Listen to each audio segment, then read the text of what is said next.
Hello. आज हम बात करने वाले हैं कोलबर्ग मोरल डेवलपमेंट थ्योरी के बारे में। जैसे कि हम सब जानते हैं कि सही और गलत के बीच की पहचान को मोरालिटी कहते हैं, और जैसे जैसे हमारी एज बढ़ती जाती है हमारी मोरालिटी लेवल भी डेवलप होता जाता है। मान लीजिए बचपन में आपने किसी चोरी को गलत बताया, लेकिन बड़े होने के बाद जब आपको पता चला उस चोरी के पीछे उस इंसान की कोई मजबूरी थी, तो आप उस चोरी को सही भी ठहरा सकते हैं। इसी तरह हमारी एज के साथ हमारी सही और गलत की रीजनिंग भी चेंज होती रहती है, और इन्हीं डेवलपमेंट स्टेजेस को कोलबर्ग ने अपनी थ्योरी में समझाया है। इन स्टेजेस को समझने के लिए कुछ बच्चों के सामने कुछ मॉरल डिलेमास के सवाल प्रेजेंट किए। इनमें से मोस्ट फेमस था हेंस डिलेमा। हेंस नाम का एक इंसान था जो यूरोप में रहता था। उसकी वाइफ को एक कैंसर था और उसकी जान एक पर्टिकुलर टाइप ऑफ ड्रग से ही बच सकती थी।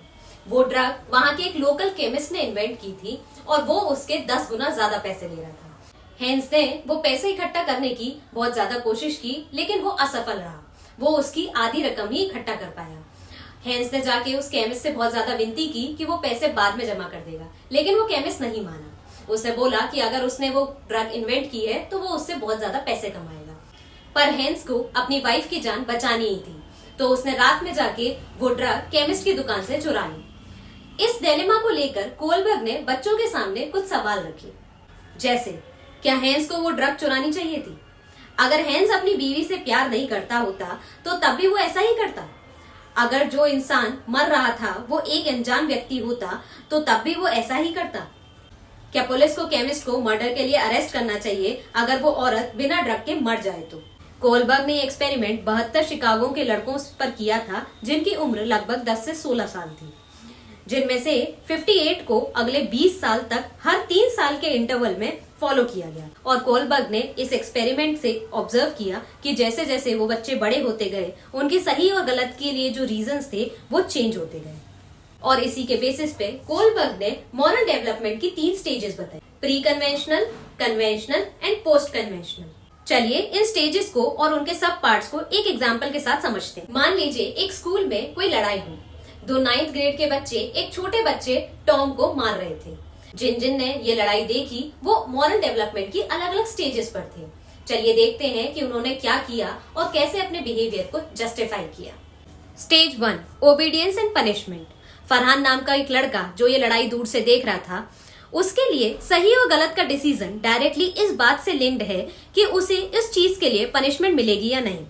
फरहान ने देखा कि उसके दोस्त के साथ क्या हो रहा है और हेल्प करना भी चाहा, पर उसने नहीं की क्योंकि उसे डर था कि कहीं उसे टीचर पनिश ना करे अगर वो लड़ाई करते हुए पकड़ा गया तो।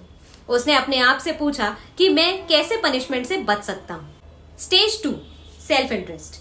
नेहा ने सोचा कि वो हेल्प करेगी, जबकि उसे पता था कि वो पनिश होगी, लेकिन उसको ये भी पता था कि आगे वो भी कभी इसका विक्टिम बन सकती है। अगर वो आज टॉम की मदद करती है तो फ्यूचर में टॉम उसकी मदद करेगा। वो अपने आप से सवाल करती है, इसमें मेरा क्या फायदा है। Stage 3, good boy nice girl orientation. Shikha ने फाइट देखी और वो हेल्प करना भी चाहती थी, बट जब उसने नोटिस किया कि बाकी सब भी सिर्फ खड़े होकर देख रहे हैं तो उसने भी ना इन्वॉल्व होने का डिसाइड किया। वो सबको दिखाना चाहती थी कि वो एक गुड गर्ल है जो कि कम्युनिटी के एथिक्स के हिसाब से काम कर रही है। उसने अपने आप से पूछा, सब मेरे बारे में क्या सोचते हैं। Stage 4, law and order orientation. जब टीचर ने फाइट होते हुए देखा तो वो आकर चिल्लाया और उसने तुरंत फाइट रोकी। टीचर के अकॉर्डिंग रूल्स फॉलो करना सबसे ज्यादा इंपॉर्टेंट है। उनकी ये ड्यूटी है कि वो सोसाइटी के प्रॉपर फंक्शनिंग के लिए रूल्स फॉलो करवाए जाए। टीचर ने अपने आप से पूछा, मैं कैसे लॉ एंड ऑर्डर को मेंटेन कर सकता हूँ। Stage 5, social contract. जेसिका, जो कि ये सब बहुत दूर से देख रही थी, वो क्या फील कर रही है इस बारे में वो श्योर नहीं है।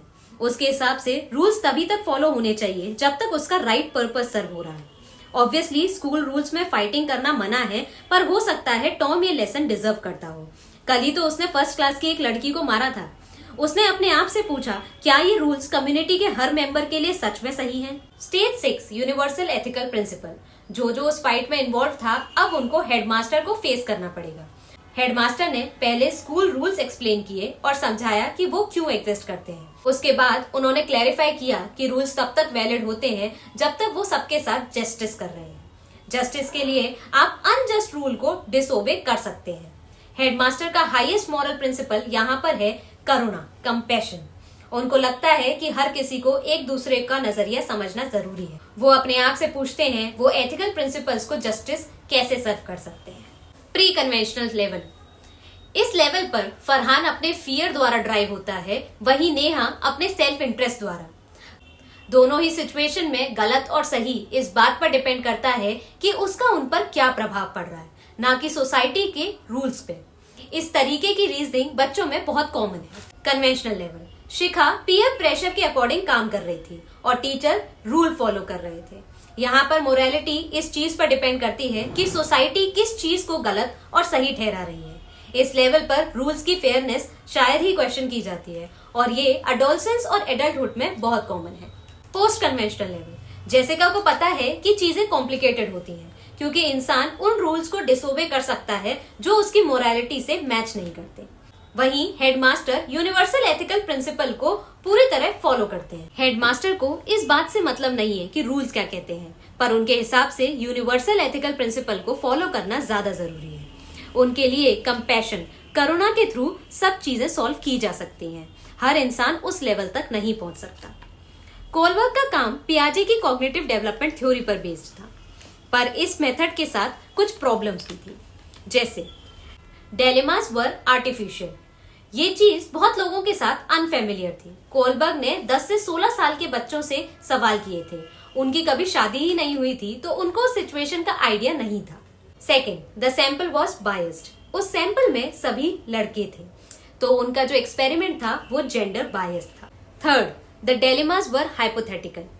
उस सिचुएशन में जितने भी लोग थे वो बहुत ही कंफर्टेबल जोन में थे, पर हो सकता है कि रियल लाइफ में जब उन्हें फेस करना पड़े तो वो कुछ अलग तरीके से रेस्पॉन्ड करें। फोर्थ, थ्योरी का ज्यादातर एम्फेसिस जस्टिस के ऊपर था, पर हमारी मॉरल चॉइसेस और कुछ फैक्टर्स पे भी डिपेंड करती है, जैसे केयरिंग, कंपैशन और बहुत सी इंटरपर्सनल फीलिंग्स जो कि हमारी मॉरल रीजनिंग में एक बड़ा रोल प्ले कर सकती हैं। For more such content, please share and subscribe the Noble Whispers.